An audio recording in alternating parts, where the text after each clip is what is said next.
The Quiet Place Day One adalah film ketiga dari series, tapi secara kronologikal itu adalah film pertama, basically hari pertama di mana alien-alien jelek itu mendarat.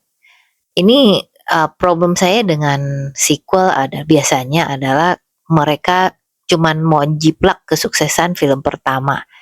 Jadi diulang aja, cuman diganti sedikit ceritanya, misalnya Hangover.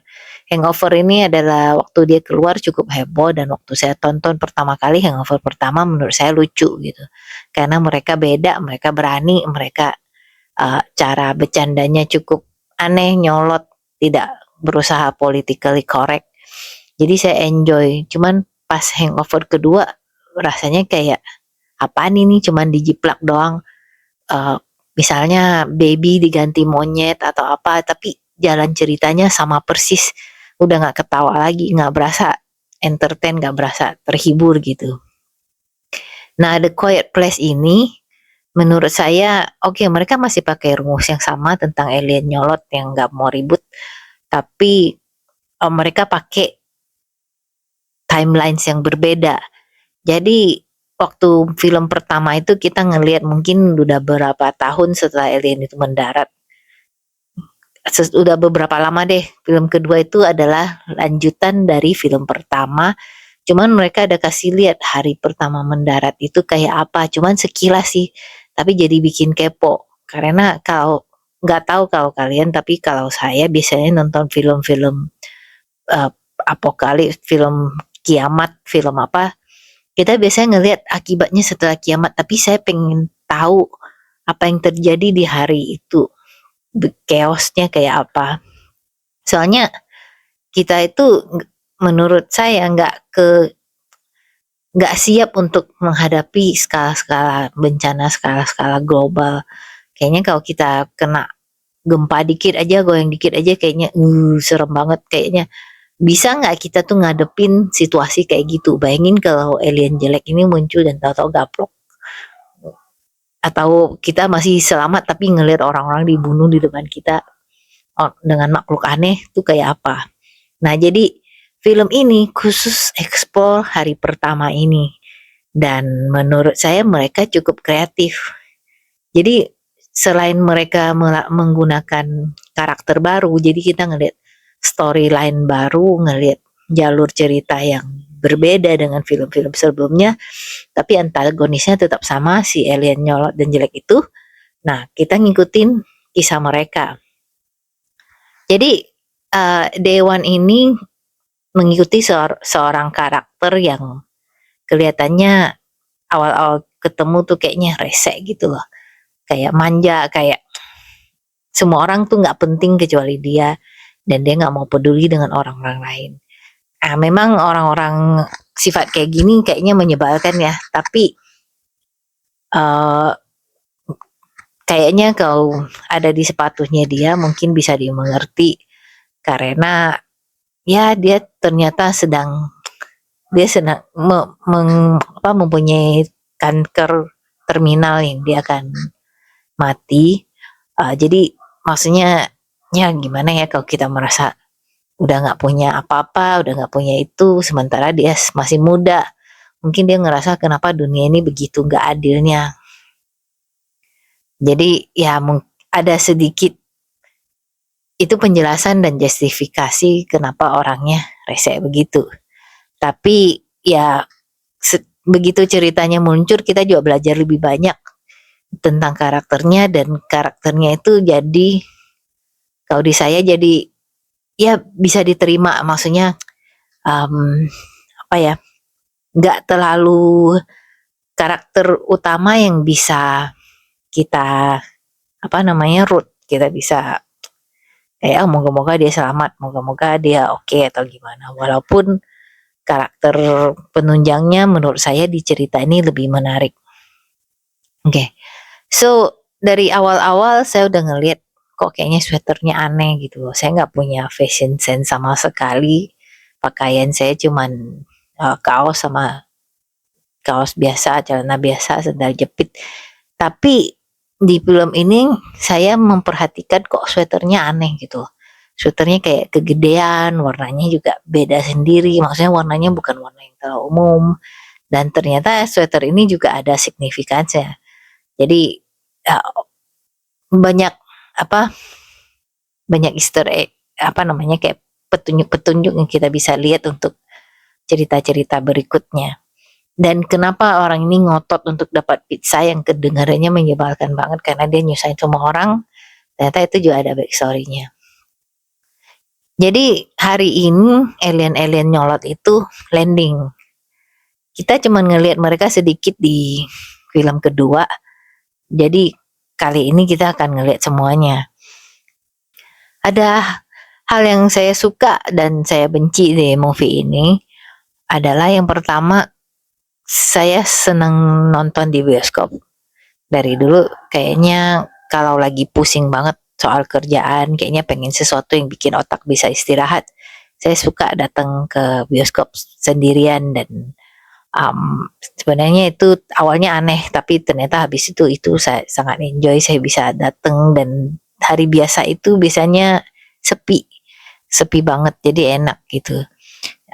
Tapi kalau misalnya datang ke bioskop yang rame itu biasanya sangat menyebalkan. Orang-orang ribut, berisik, main handphone, dan kenapa sih yang main handphone gak dibuang keluar atau dilempar keluar angkasa, karena sangat menyebalkan. Tapi pas saya nonton movie Quiet Place, enak banget karena semua orang kayak diem gitu. Kau berisik nanti dikabrok aja gitu. Jadi apa? Saya enjoy banget pengalaman untuk ngeliatin movie kayak gini karena semua orang konsen, semua orang ikutin jalan ceritanya, semua orang berusaha nggak bikin suara karena biar gimana ya, kita immerse gitu, kita ikut merasakan dunia itu.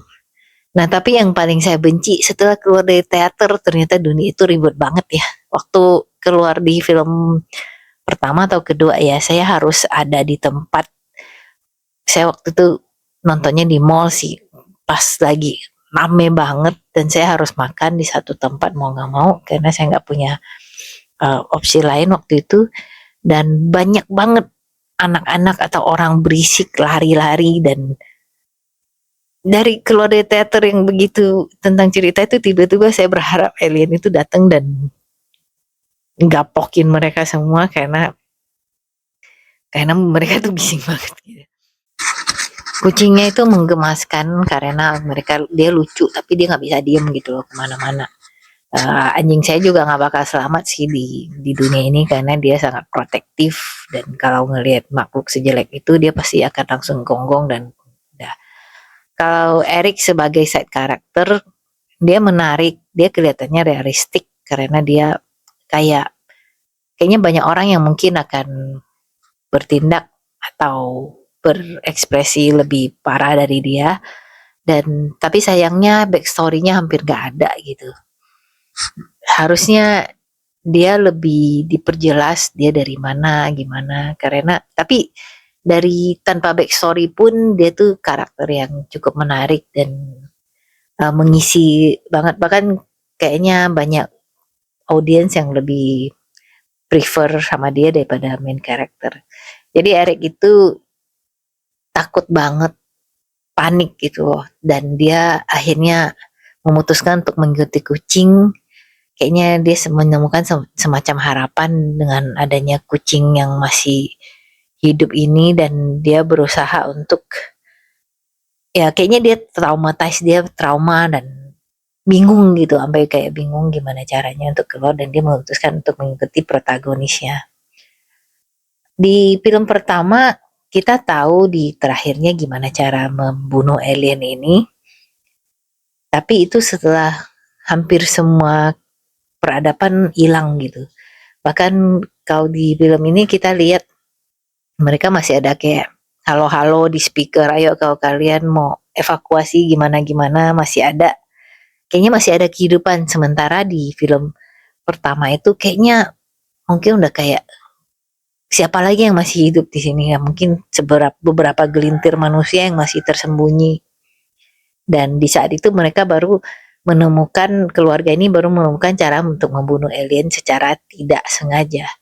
Di film kedua kita ngelihat lebih banyak community, lebih banyak manusia yang selamat.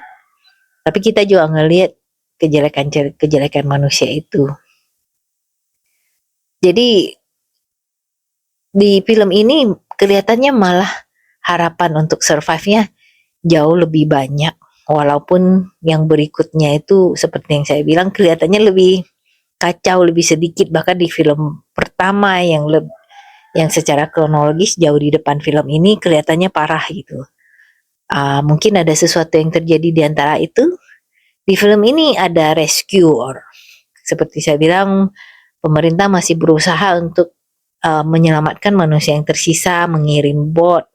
Mereka juga masih punya resources, masih punya bisa military untuk menyebarkan berita dari atas atau apa, dan untuk komunikasi. Dan kayaknya mereka juga, bukan kayaknya, konfirmasi mereka menemukan titik lemah si alien ini, yaitu mereka nggak bisa di air. Ini penting karena dunia kita sangat banyak air gitu. Kayaknya kalau tinggal di Indonesia mungkin cukup aman ya, di mana-mana mungkin kita bisa ke pantai gitu, moga-moga ya. Nah, jadi mereka udah tahu apa titik lemah ini, mereka juga udah sampai bisa menyelamatkan, dan berarti ada satu tempat di mana ada sanctuary buat orang-orang yang berhasil selamat dari disaster ini. Tapi dari sini ke film ketiga, film pertama, di mana udah hampir gak ada kehidupan, apa yang terjadi gitu. Ini sih bukan loophole, bukan plot yang gak nyambung, tapi mungkin masih ada cerita di mana apa yang di antara itu yang bikin semuanya jadi kacau. Sebenarnya sih bisa gampang aja ya, mungkin salah satu alien itu berhasil nebeng kapalnya atau apa, dan mereka dengan gampangnya akan menghancurkan satu komunitas karena sangat susah untuk diem, sangat susah untuk gak berisik. Dan alien ini juga mereka berhasil datang dari ruang angkasa, mereka harusnya pinter dong. Harusnya lama-lama mungkin mereka bisa berevolusi, dan ini mungkin bisa jadi cerita poin yang cukup menarik untuk dieksplor. Secara pribadi saya merasa masih ada potensi untuk membuat sequel yang bagus tanpa mengulang cerita yang udah ada. Jadi mungkin bisa udah obvious kalau alien-alien ini jadi gila kalau ada suara, dan mereka akan langsung datang ke sumbernya dan mencoba menghancurkan suara itu.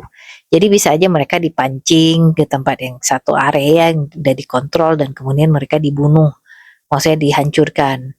Atau kita juga bisa explore cerita tentang sesuatu yang jadi kacau sepanjang jalan kita mencoba melawan mereka. Mungkin faktor manusia yang salah kontrol, terlalu banyak kontrol, salah kalkulasi, atau mungkin mutasi atau evolusi atau adaptasi dari aliennya. Jadi saya tidak, kalau ada sequel lagi yang explore tentang itu saya akan nonton. Oke, sekarang tentang kecerewetan-kecerewetannya mengenai film ini. Tentu saja review-review saya selalu tentang kecerewetan yang cuman saya sendiri yang mungkin rese gitu. Oke, ini kecil tapi mengganggu banget.